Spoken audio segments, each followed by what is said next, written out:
This podcast is brought to you by the Ginger Camel Network. Visit us at www.gingercamelnetwork.com.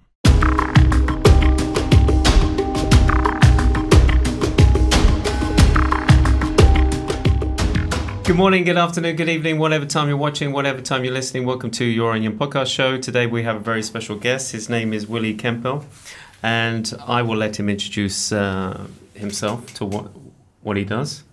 Hello, Willy. Hello. Thanks very much for having me. Good morning, Willy. My name is Willy Kempel. I'm Ambassador of the Republic of Austria to the state of Qatar. I'm here since September 2016. Apart from having a function and having a wonderful country to take care of, which is Qatar, I'm also involved in a couple of other projects, and I think we will come to that a bit later. Excellent. All right, let's go back in time. So where were you born? Well, obviously Austria. I was born in Vienna, in Austria. Yeah. And what were your interests when you were younger, and what did you study? Well, my interests were, very frankly speaking, from the very beginning, artistic, and at the same time, environment and politics and culture. So I realized very young in my life, with around 11, 12 years after the death of my father, that I wanted to become a diplomat. And that was because the boarding school I was in was next to the Diplomatic Academy of Vienna. And I always said to myself, one day I want to be over on the other side. And with 22, I was on the other side. Wow. Okay, so you were in a boarding school. I was in a boarding school for 2 years. After the death of my father, we left to a smaller city outside of Vienna. And I was back after my high school. I studied law, studied economics in Vienna, then made the Diplomatic Academy as a postdoc. And then I started in the diplomatic service at 24. In 20... I was 24 years old. Okay. Excellent. So, how's the journey been? What? Well, the journey was different than you expected, because you always have a glorified notion of something, but by and large, it overperformed in a way, in the sense of that I thought that diplomacy is very stiff and everything is rules based. At the end of the day, diplomacy is very creative. Diplomacy gives you a lot of room to invent, to reach out, to add, to be yourself. And I think that's what diplomacy makes it so special, to be in another country or to be in the United Nations, to be with other nations around, and to make them understand which values you present, what you believe in, and how much you are there because you want to be there. And looking at yourself 24 years ago to where you are now, have your values changed? You know, what your values were then to what your values are? Or have they kind of been the same? I think values over time don't change. I don't think change, but evolve. The basic values are still the same. So I still believe in human rights. I believe in environment. I believe in culture. I believe in togetherness, and I believe in a global outreach. Those things today, I know how to apply them. Those things I know today, I have better means to make them work. And of course, I have a country behind me, Austria, that I represent, and that is also a product that I believe in, and a product that I like to represent. I've been to United Nations, I've been to bilateral postings, now I'm here in Qatar, and it's always wonderful to see how this one product, your country, can intertwine with another product, be it multilateral, be it, in this sense, Qatar, and how you can make ends meet. And that's still the same. And what is, I'm not really familiar with Austria's policies or, politics, but you said about the environment. Are they very pro-environmental? We are very much pro-environmental because we have 70% of our country is full of forests. Yeah. We have a lot of fresh water. We have natural energies. So you have two things with that. You have a responsibility to protect, and you have a responsibility to make what you have learned, how you see your country, how you manage your country, you want to share it with others. You want to share it in the European Union. That's why we joined the European Union in 1995. You want to share it at the world. That's why we were engaged in multilateralism in the United Nations, in the OSCE, Vienna, etc. So in the multilateral family, because you want to share and you want to learn from others. Yeah. Environment is one of them. Peace and our engagement against weapons of mass destruction, especially lately nuclear weapons. Nuclear weapons convention is an Austrian initiative. The safety, security of installations, industrial installations, other things. Those are the things you learn. Those are the things you make it for your own people, and then you want to bring it out to the world. And you came over here in 2016. Yes. Was that your first posting into the Middle East? No, I was from 91 to 95. I was posted to Israel, Palestine. And what was that experience like? Well, it was after the Iran-Iraq war, and it was, I would say, maybe the most promising period in the Middle East peace process between the Israelis and the Palestinians, because one was before a peace treaty at the time, which fell then apart, if you remember, because of Mr. Arafat at the time coming back on the overall setting, and second of all, the killing of Yitzhak Rabin, and then of course after the killing of Yitzhak Rabin, I was back in Austria. It meant that you had a strong pause to the Middle East peace process, and very frankly speaking, if you look around in the region, it has not recovered ever since. No. So you arrived here in 2016. 2016. And do the Austrian ambassador have a set term, number of years that you have to work here? We have 4 years. We have 4 years, and if it's more than 4 years, it is for a reason that you have a special conference, you have a special visit, or you have a special president to take over. So I take it, I will be here for 4 years. That means 2020. Okay.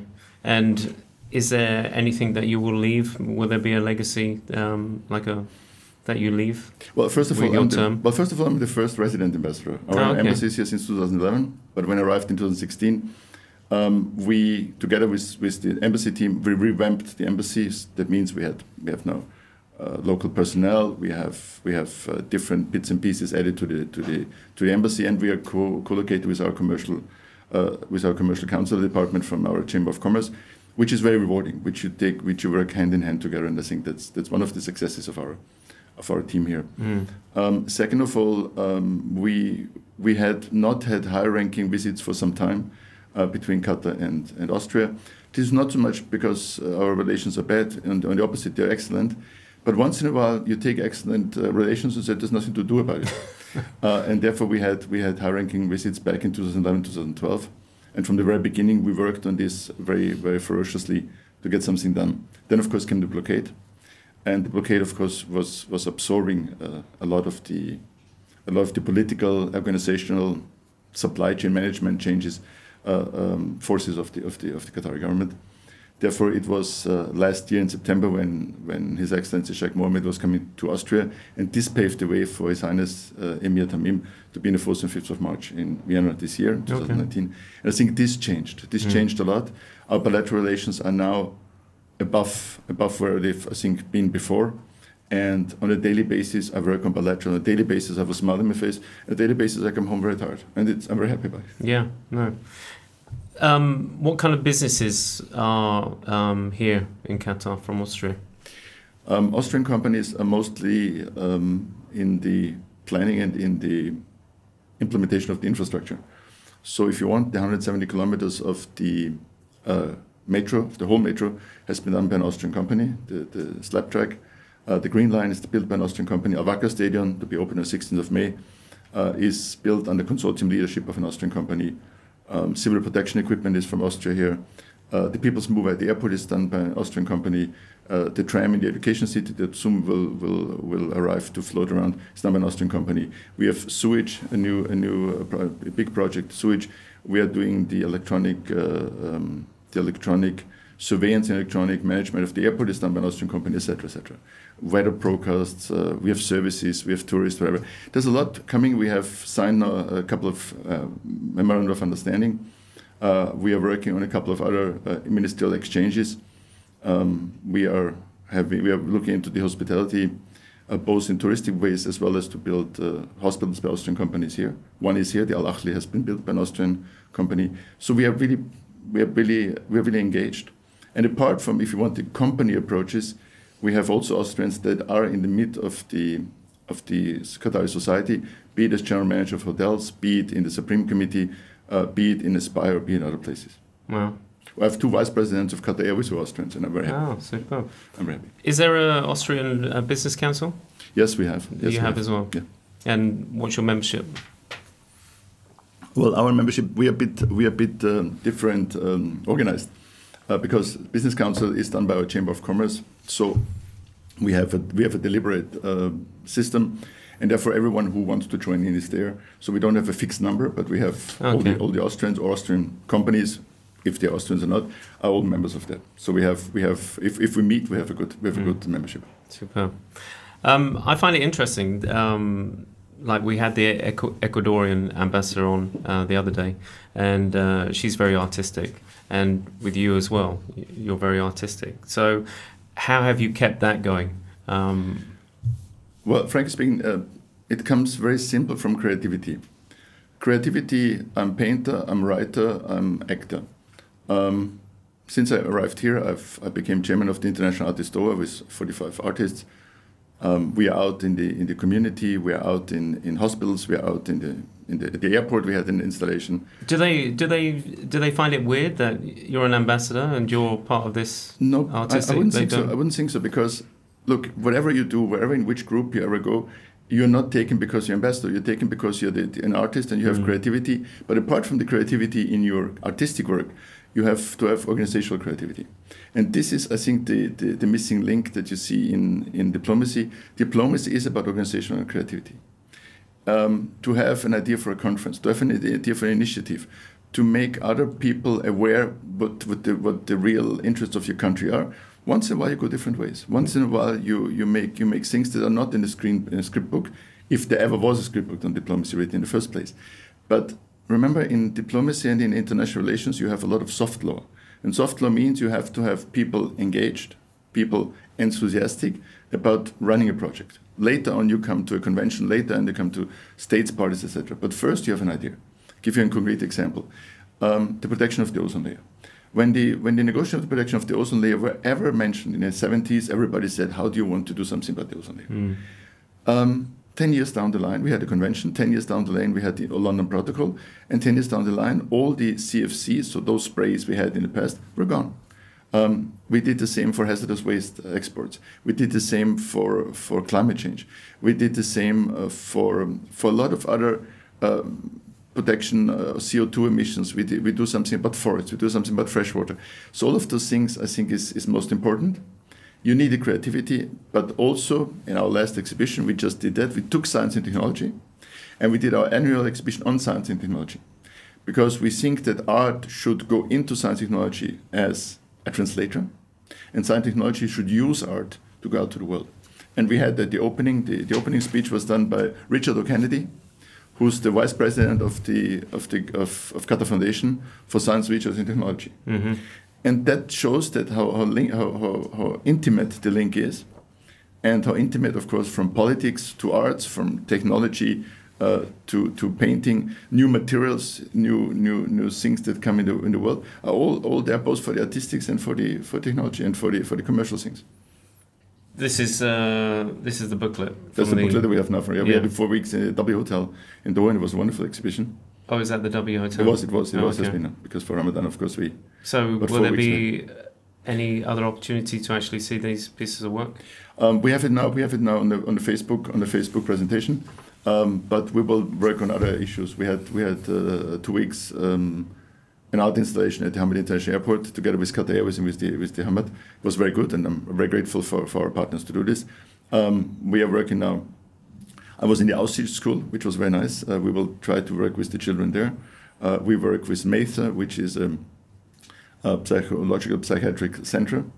We are now having every evening since the 7th of May until the 18th of May, one of my artists in the Museum of Islamic Art for Ramadan painting in the big hall, interfering with the people, talking with the people, discussing with the people. I think that's wonderful. To go out in the community and to reach out.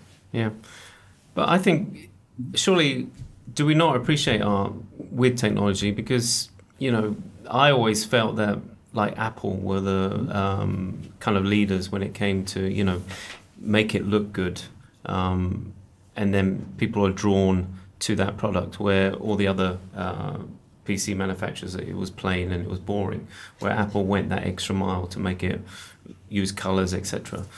So have we not learned from that art is important when it comes to science and technology? Well, I think if you look at the commercial interests, a lot of people stop with design and don't go in the extra mile, as you said, to the artistic creativity. And I think that's exactly what we should do. Absolutely. I give you one very, very, very, very wonderful example. We had a couple of weeks ago, the Virginia Commonwealth University had a 2-day event which was called Tasmim Dream. And in this 2-day exhibition, they brought one architect from Central Africa, I think it was from Mali, who showed what he has done. He's done the Black African Museum in Washington. He was a dreamer, and this dream went on. And today he's one of the renowned architects. He's now building a cathedral in Qatar, in the Ivory Coast. And the closing of this whole thing was by an Austrian architect, Julia Cura, who's professor at UCLA. And at the same time, when she worked as architect in UCLA and other places, in London, in Austria, she has studios, she worked with new materials. And with the new materials, she realized that the new materials is something that will change our world. We need, if we move from 7.5 billion people to 10 billion people, we need new materials, new approaches, new energy, water, food, whatever. We need a couple of things that we should work on. We have to give to our generations to come. Absolutely. And working on new materials, suddenly she realized those new materials you can use for other things. She went into fashion, and she was awarded the Oscar for Black Panther, because all the dress in Black Panther was done by her. So she went from architecture to fashion. Now, why can we not go from art to technology? Why can we not give from technology to environment? Why can we not give from environment back to art? So I think we have to open our boxes and intertwine the boxes. Absolutely. So how's it looking moving into the future? Is it looking rosy, or is it? Well, frankly speaking, I think we have two or three things that we have to look in. As I said, first, if humanity moves from 7.5 to 9.5, 10 billion people, there are clearly some challenges. And in order to get these challenges, the Austrian Institute of Technology, together with Qatar Foundation, together with, I think it's Leiden, Bristol universities, and MIT, we are working on the nexus between food, energy, and water. I think if we get this nexus, I would add communication and transport. Yeah. If we get this nexus right, if we can work on this from Africa, Asia, Latin America, and all other places in the world, the biggest and smaller places, we have a good chance that we can reorganize our globe, and we can move down the line. And then you come to the bits and pieces of our 2030 strategies, like Qatar has it, like Austria has it. We are moving into the Millennium Development Goals. And we look of all of this to implement it to make this world apt for a larger number of people. If we're not able to do this, if we're not able to reorganize the way we behave, to reorganize we live, I would think that what we've seen in migration over the last 10, 15 years is nothing that we will see in the future. No, exactly. So I think we have to do something. We have to do something there. Second of all, smart cities. We have now 70 to 75% of our populations in cities. This will go further up the line. Therefore, the Smart City program of the United Nations is running out of Vienna. We are looking now to work with the state of Qatar on smart cities. You have two smart cities as an example, Mishareb and Lusail, which I find is showcasing what you can achieve. But we need to bring these blueprints to other places in the world. We have to work with the big towns, with the mega towns of the world. We have to look how cities can develop, can be positive hubs and not negative hubs for people to live. We have to, from energy, from transport, etc. Give an example. One Austrian company that was formerly in ski lifts is now doing a lot of the inner city transports in cities like Lima or Lagos. Because one realizes if you cannot go, so you have hanging lifts going around. So a lot of those things we have to think large, we have to think big, we have to put our technology. And maybe lastly, I can say one of the things I really believe in, and I think also Qatar is moving in that direction, is what we call open innovation. That means you don't only go to the architects, to the scientists, whatever, but you talk to people in the street and say, this is our project. What is your idea? Do you have any old knowledge from your families, from your grandfamilies? Do you have any approach from your day-to-day life? How a school entrance should be that it's more secure? How can we do more? How can we bring water energy somewhere? So we have to go to the people. Let us all, as a global society, move on, rather than to say we have experts and then we have the masses. We have to get in one. Superb. And for yourself, how do you see yourself moving forward? Are you going to stay, moving from one location to another as an ambassador, or do you see yourself? Well, frankly speaking, it's very rewarding if you have, like here in Qatar, the possibility really to build and to structure and to build upon what has been done before on excellent relations, and then build from there and have then a lot of new projects, a lot of fascinating new approaches where we can work together. For myself, I think it's always painful if you leave a country after 4 years. Yes, it is. But at the same time, you take the friendship, you take the relations, but you also take what you've learned with you, and you can apply the knowledge somewhere else. And later on, I mean, as the art world is also part of me, I think I will have a lot of work to do wherever I'm going next, whatever my next positions are over the next 10, 20 years. So I'm very happy. You're very happy. Well, thank you, Willy. We've run out of time. Thanks much. Appreciate you coming on. Thanks a lot. Thanks to the team. Thank you. Thank you, everyone. Thank you for watching, and we'll catch up with you next week. Take care. Bye-bye.